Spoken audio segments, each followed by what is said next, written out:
नमस्कार सांग मैंने चलतु एबे तो हो गलानी समय 7टा पाखापाखि गलानी एबे आमे टिके पाठ पढ़िबा। तो चलतु आज पढ़िबा आमे द्वितीय श्रेणी विज्ञान बहिर द्वितीय अध्याय आम शरीर गठन। तो ये विषय आज आमे पढ़िबा। चलतु तो आपण मैंने आम वीडियो कंटिन्यू करंतु शेष पर्यंत देखंतु। आपण मानू केमिति लागला हमको निश्चित कमेंट रे जणाइबे। भल लागले लाइक कमेंट शेयर करबो को जमारे भी भूलिबेनी। तो चलंतु स्टार्ट करबा आजिरा पाठ। आम शरीर गठन। आम शरीरटी केउथिरे गठित? अस्थि और मांसपेशी रे गठित। चर्म समग्र शरीर को घोड़ाई रखिछि। अस्थि शरीर छांच परी यह शरीर को आकार दिए। आम शरीर में 206 खंड अस्थि और प्राय 500 रु अधिक मांसपेशी अच्छी। तुम परी छोट पिला मानक शरीर में प्राय 350 खंड अस्थि अच्छी। अस्थि और मांसपेशी मिलमिशि काम करने जो आम दौड़ी पारू, खेली पारू और विभिन्न काम करि पारू। मांसपेशी गुड़िक आम शरीर विभिन्न अंश को चल प्रचल कराती। किए आम शरीर विभिन्न अंश को चल प्रचल कराती? केउ दिज मिलमिशि काम करने जो आम दौड़ी पारू, खेली पारू और विभिन्न काम करि पारू। Very good. तुम परी छोट पिला मानक शरीर में केते खंड अस्थि? आम शरीर में केते खंड अस्थि अछि? बड़ लोक शरीर 6 खंड। आउ केते अधिक केते मांसपेशी अछि? प्राय 500 रु अधिक मांसपेशी अछि। अस्थि शरीर डैश परी छांच परी यह शरीर को आकार दिए। किए समग्र शरीर को घोड़ाई रखिछि? चर्म। आम शरीर डैश रे गठित? अस्थि मांसपेशी रे गठित। ताहले एबे पढ़िबा आउ आम शरीर केउ केउ अंश रे अस्थि नाही, केवल से माने मांसपेशी द्वारा काम करंती। आखि, पिंड, सीधा सीधा बसी आखि, हृदपिंड और वृक्क। नुन पाकस्थली, चक्षु, पाकस्थली और हृदपिंड रे कौन से अस्थि नाही, एमाने मांसपेशी द्वारा काम करंती। तापरे पढ़िबा स्वास्थ्य। आम देह खराब अछि, आम देह खराब अछि बोली आमे केमिति जानिबा?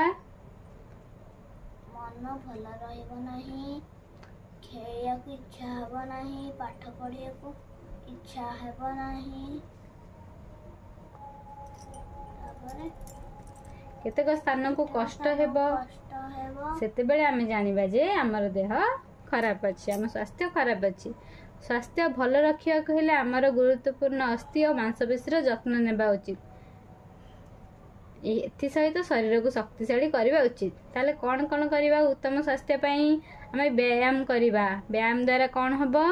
शरीर अस्थि और मांसपेशी गुड़िक चालित होई शक्तिशाली होंती। चालित हेउ नथिबा मांसपेशी सब दुर्बल होई आम पई अदरकारी होई जांती। तेणु व्यायाम कले अस्थि और मांसपेशी चालित होई कि शक्तिशाली हबो। प्रतिदिन व्यायाम करबा उचित। खोला पड़िया रे दौड़ा दौड़ी करी विभिन्न खेल खेलिबा उचित। मुक्त वायु रे चला बुला करी श्वासक्रिया करबा भल। मांसपेशी गुड़िकर मर्दन मध्य एक उत्तम व्यायाम। घसामोड़ा तेल लगे घसामोड़ा कले एटा गोटे भी उत्तम व्यायाम। व्यायाम पर विश्राम नेले कौन हबो? मांसपेशी गुड़िक दृढ़ हबो। एणु प्रत्येक व्यायाम पर किछि समय विश्राम नेबा उचित। ताले आमे प्रतिदिन व्यायाम पर विश्राम नबा काहेकि? काहेकि नबा विश्राम? काहेकि ना विश्राम नेले मांसपेशी गुड़िक दृढ़ हबो। उत्तम स्वास्थ्य पई खाद्य। सुस्थ शरीर पई शक्ति आवश्यक। यही शक्ति आमे विभिन्न प्रकार खाद्य रु पाऊ। अस्थि और मांसपेशी उपयुक्त गठन पई मध्य खाद्य आवश्यक। बढ़िबा और काम करिया पई आमे खाद्य आवश्यक करू। विभिन्न प्रकार खाद्य हमको विभिन्न प्रकार सहाय्य करती। ताले केतक खाद्य हमको अस्थि और मांसपेशी को दृढ़ करिबार सहाय्य करती। से गुड़िक कौन कौन? अस्थि और मांसपेशी को दृढ़ करे केउ केउ खाद्य? माछ, मांस, अंडा, क्षीर, छेना, मटर, बुट, डाली ये सब जिनस हमको अस्थि और मांसपेशी को दृढ़ करे। केते खाद्य हमको शक्ति दिए? कौन कौन? आलू, भात, चीनी, मिठा, तेल, लहुणी रुटी ये सब कौन करे आमको शक्ति दिए आमको केउं केउं खाद्य शरीर को निरोग रखिबार साहाय्य करे पनीपरिबा आउ फलमूल। उपयुक्त खाद्याभ्यास कौन उपयुक्त खाद्याभ्यास होची नियमित आमर जेतिकी आवश्यक आम खाद्य खाइबा अधिक खाइबा बा कम खाइबा द्वारा स्वास्थ्य खराब हेबो। उपयुक्त समय रे नियमित व्यवधान रे खाद्य खाइबा माने टाइम टेबुल रे खाद्य खाइबा खाली एंती संग संग खाइबानी। घोड़ा होई रहितबा तटका खाद्य खाइबा सब प्रकार खाद्य मिसाई खाइबा। जल मध्य एक उत्तम खाद्य तेणु यथेष्ट जल पीवा उचित। खाइबा पूर्वरु हाथ धोइबा परिष्कार बासन रे खाइबा। तो ये तक आम जाइले एबे पढ़ी सारे विषय एबे क्वेश्चन पचारिबा देखिबा बिरुन आमर केतेटा क्वेश्चन रे आंसर दे पारची कौन पढ़िला कौन आंसर दोची देखिबा। ताल कहले देखिया आम शरीरटी अस्थि और डैश रे गठित आम शरीर रे डैश खंड अस्थि अछि छोट पिलांगर आउ आमर केते मांसपेशी अछि 500 ठाରୁ ବି ଅଧିକ। Very good. व्यायाम परे डैश नेले मांसपेशी दृढ़ हुए। विश्राम विभिन्न प्रकार खाद्य शरीर को डैश मिले शक्ति। घोड़ा होई रहिथिबा डैश खाद्य खाइबा उचित। तापरे कुह आम शरीर केउं केउं अंग केवल मांसपेशी द्वारा गठित आखि हृदपिंड आउ पाकस्थली। Very good. स्वास्थ्य खराब अछि बोली आमे किपरि जानिबा मन भल रहइबो नाही पाठ पढिया बेले बेले पाठ पढिया इच्छा होनी बेले खेलिया इच्छा होनी आग कहि दो बेले बेले गोटे थर रे बेले बेले हमकु कौनसी काम करने को इच्छा हे ना पाठ पढ़िया को इच्छा हे ना खेलवा को इच्छा हे ना बुलवा को इच्छा हे ना देहर शरीर जेकोसी माने अंश को कष्ट हम ताहले आमे जानिबा सेते बेले हमर देह खराब अछि स्वास्थ्य खराब अछि। अस्थि और मांसपेशी को दृढ़ करुवा खाद्य पदार्थ गुड़िकर नाम कह। अस्थि और मांसपेशी को दृढ़ करुवा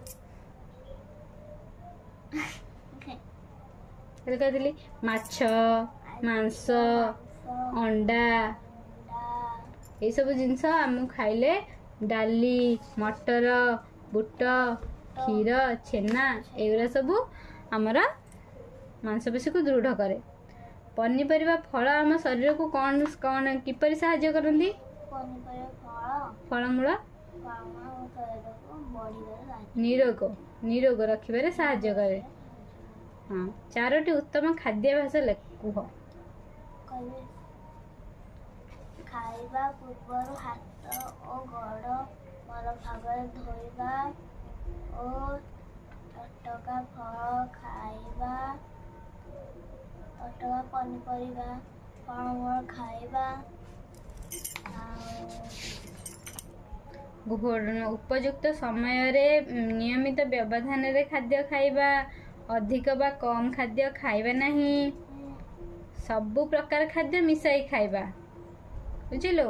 खाइबा पूर्व हाथ धोइबा जल एक उत्तम खाद्य एणु यथेष्ट जल पीवा उचित। चल कहलो नियमित व्यायाम करने आवश्यक कहीं कारण व्यायाम द्वारा शरीर अस्थि और मांसपेशी गुड़िक चालित होई शक्तिशाली हुए। चालित हेउ नथिबा मांसपेशी दुर्बल हो जाए। प्रतिदिन व्यायाम करने द्वारा मुक्त वायु रे चलाबुला करी श्वासक्रिया करबा भल।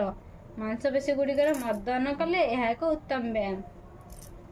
व्यायाम पर विश्राम नेले मांसपेशी गुड़िक दृढ़ हुअंती एणु प्रत्येक व्यायाम पर किसी समय विश्राम नेबा। व्यायाम करबा कहीं ना व्यायाम द्वारा शरीर अस्थि और मांसपेशी गुड़िक चालित होई शक्तिशाली हुअंती। ओके एतिक आमे जाइले किए आम शरीर विभिन्न अंश को चल प्रचल करती किए हम अस्थि और मांसपेशी खाली मांसपेशी अस्थि और मांसपेशी मिलमिशि काम करबा जो आमे दौड़ी पारुचे। ओके सांग माने आज आमे पढ़िले शरीर गठन तो बिरुन किछि क्वेश्चन आंसर दे पाइला आ किछि गोटे दुटा क्वेश्चन आंसर दे पाइलानी तो से दुटा को से आउ थरे थरे मन रखी दबा। तो चलନ୍ତୁ आजर वीडियो को आमे एट रखिबा। तो आजर वीडियो आपन मन केमिति कोन लागला मु निश्चित कमेंट रे जणाइबे। भल लागले लाइक कमेंट शेयर करबा को कह जमारो भी भूलिबे नाही। तो चलନ୍ତୁ एठी हम रहि जाउछु। नमस्कार पुणी देखाबा काली आ गोटे नुआ विषय आनी के आसीबा। चलନ୍ତୁ बाय बाय बाय बाय।